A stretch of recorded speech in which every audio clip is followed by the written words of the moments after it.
Hey guys, it's Grizzly Goat here, and in our second episode of Season Overview, we will be going over Operation Ember Rise.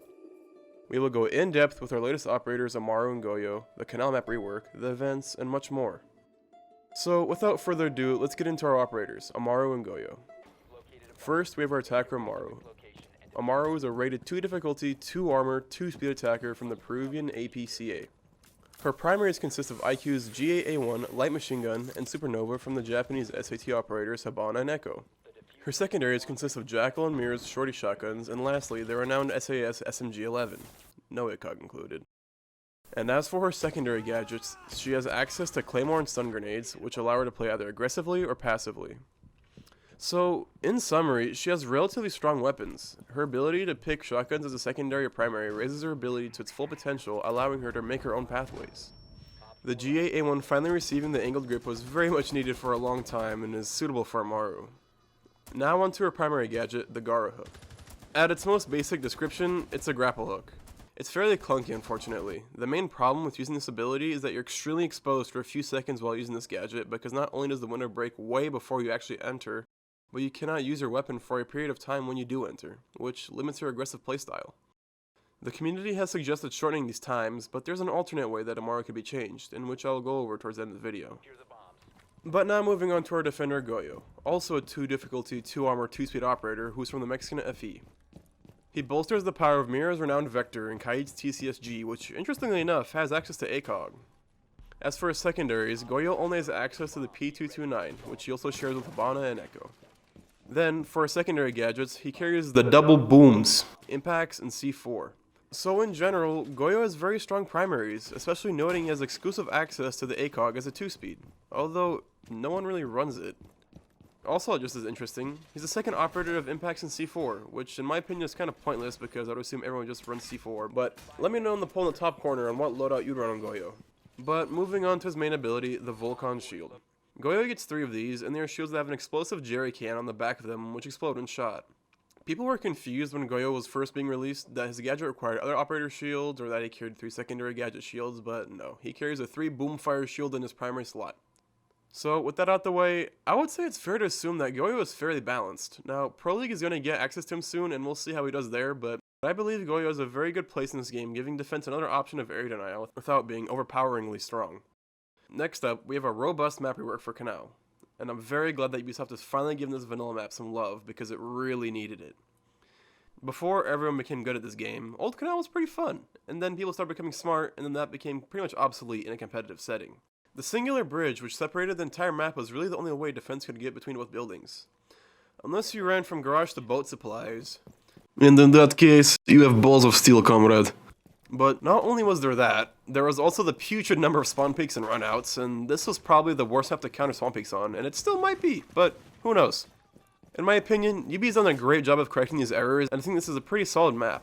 All of the sites are still strong and valid choices for defense to pick, and offense also carries a lot of opportunity to counterplay reinforced locations and tight angles. I'm always excited when we do play this map, and I'm sure it's safe to say that Ubisoft is now 2 for 3 with map reworks. Sorry, Hereford. Now, moving on to something more controversial, the Battle Pass. When the season first revealed, this was hot in the community and it got a lot of negative response. And ever since the Battle Pass test was done, it's been really silent from Ubisoft. They've continued to carry out their intention to bring this over for next season, which makes you wonder why they tested it in the first place. Let me know in the comments down below about how you feel about the Battle Pass situation. Because I don't think it's terrible, but I think there's a better, more innovative way that Ubisoft can add rewards or monetization into Siege. I'm also sure that most of the hate for the system comes from the hysteria of anti-Fortnite and other games that have copied the system, like Call of Duty, but we'll see what happens to it and how the community reacts to it next season. Now, moving on to more positive additions from the season.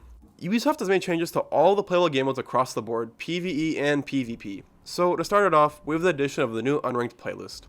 Unranked was a logical thing to put into the game after introducing the new restrictions of 1000 MMR when trying to play with friends, because sometimes I want to play with my friends in a competitive setting. I'm gonna be honest, when I first saw this I kinda got mad because I found it really pointless and I just wanted to actually do playlists like arcade mode, but I've come to my senses now and see its function. But how do you guys integrate Unranked into your Rainbow Six experience? How often do you play it? Do you play it before Ranked as a warm-up? Let me know in the comments below how you guys use Unranked. Now, moving into our Ranked editions, we have the Champions rank. I remember the concept of an Obsidian rank, which was above Diamond and then something similar to what we have now, which is Champion. I'm glad that EB has added this because it gives those highly competitive players something to strive for, which I think was a long time coming. Ubisoft has also decided to change the mid to lower tier ranks in the following ways. Gold 4 no longer exists, but there is now a 5th level to Copper, Bronze, and Silver. Ubisoft's intention with this was to spread out their ranks in order to more accurately represent the people who are in these ranks and give Gold more of a meaning. And lastly, for our PvP changes, we have the periodic map rotations regularly for casual as shown on the screen. Do you guys like the new system, or do you just want all the maps in casual? If you would like to answer it, there's a poll in the top corner. And now lastly for our PvE changes. Ubisoft finally, for the first time in I don't know how long, made changes to Terrorist Hunt. If you weren't aware or forgot, they made it so that Terrorist Hunt represents the multiplayer experience more accurately. They removed the bombers, C4 rooms, and barbed wire rooms, so those no longer occur. These were very much needed changes for a very long time, and although I do wish they made bigger changes to T-Hunt, this is better than nothing. It is also worth mentioning the fact that Ubisoft has not forgot about situations. They have readjusted the situations based on difficulty. All of these amazing changes are all likely attributed to Ubisoft's new playlist team, which is quite interesting because there really aren't that many things to play. But hey, this is definitely a step in the right direction and has been needed for a while. Now, transitioning from game modes to gameplay, we now have our big list of balancing changes. A lot of those include some of the secondary gadget changes, which I'll leave on the screen in case you want to read them all. But the most important ones include Rook Barbed Wire, Dokkaebi frags, and Glass frags. Other important changes made this season include the 7-second plant and defuse time, further improvements to reverse friendly fire, some changes to cap toss functionality, attacker shield nerfs across the board, and consistent warden changes in efforts to improve him. We also have the new deployable shields that were added this season, which I think was well done by Ubisoft to make this gadget useful other than doing glitches. Nice. Now, in this video, we will not be going over the Jackal rework, because although it was a huge topic this season, his rework will not be implemented until Shifting Tides. But if you're interested, I made a dedicated, in-depth video about Jackal this season, so I'll leave it in the end card if you're interested. Alright, now moving on to our seasonal events. We had two polar opposite events. First, we had Doctor's Curse, which is the first time in Siege history that you could have multiple of the same operator on a team, at least on offense. But this event was amazing from the ground up. It is the farthest that Ubisoft has strayed away from the traditional core values in PvP, and to be honest, it was probably the best event just because of that. The hide and seek element was always done in custom games, but for Ubisoft to actually make a game mode for this was just simply amazing. The skins were also the same, simply great, but that damn Frost headgear just... The community loves these events so much, they want to be able to play them after they go away. But, on the other hand, we have this thing. And if I'm being honest, after I saw it was a paid promotion, I was expecting low, but this is an all-time low.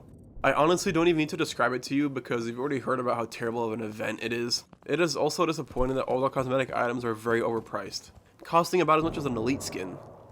I just hope Ubisoft learns from this experience and at least does something remotely innovative with their next promotional events, but hey, at least the music was pretty cool. Moving on to our cosmetic editions, we have the Mirror Elite skin, another elite for an operator that definitely deserves one. I would say it's decent at most, I haven't seen anybody really use it at all. Same for the seasonal skins, which in my opinion are pretty mild, but at least they're cool in the concept of how they relate to the operators and where they're from. Then we have the continuation of more Pro League skins and cosmetics, more Twitch Prime packs, this time for Jackal, Ash, and Cav. So in general, we've had a pretty decent or average cosmetic addition this season, if you're not counting the Doctor's Curse items. Now to bring it all together into a bigger picture, we will go over the State of Siege. The State of Siege this season, I would say, was great. The main controversy this season was the issues with pick and ban, and especially Jackal. And on the smaller side, of course, we have hit detection, but one has not been a problem. But hey, to be honest, compared to last season, Ember Rise has far outperformed Phantom Sight. Ember Rise has had much less technical issues in the form of bugs, glitches, DDoSing hackers, and such forth. It's certain to say that EB has done a great job of correcting a lot of problems from last season. But we have Amaru, which is fairly underwhelming. The main issue with Amaru is her clunkiness and her long animation time just to make her very, very vulnerable. So, other than speeding up those times, what can Ubisoft do?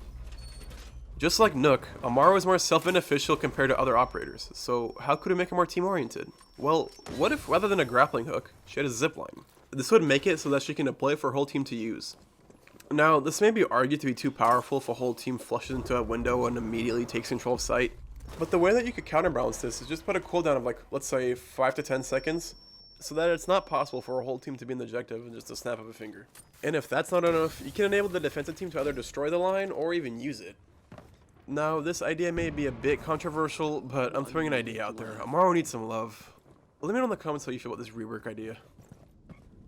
So, to summarize what we've went over, we have a great defender with an attacker that should probably receive some love soon, an amazing map rework, an astonishing midseason event, playlist adjustments across the board, and some small balancing changes. If we just put the issues of Jackal and Pigman to the side, I would say it's been one of the greatest seasons, at least in a while. But hey, what do I know? What do you guys think? Did I leave anything out? Leave any comments or feedback down below. If you like this video, please leave a like, and if you want to see more content like this, hit that sub button and the bell right next to it. That's all for me today, guys. See you next time.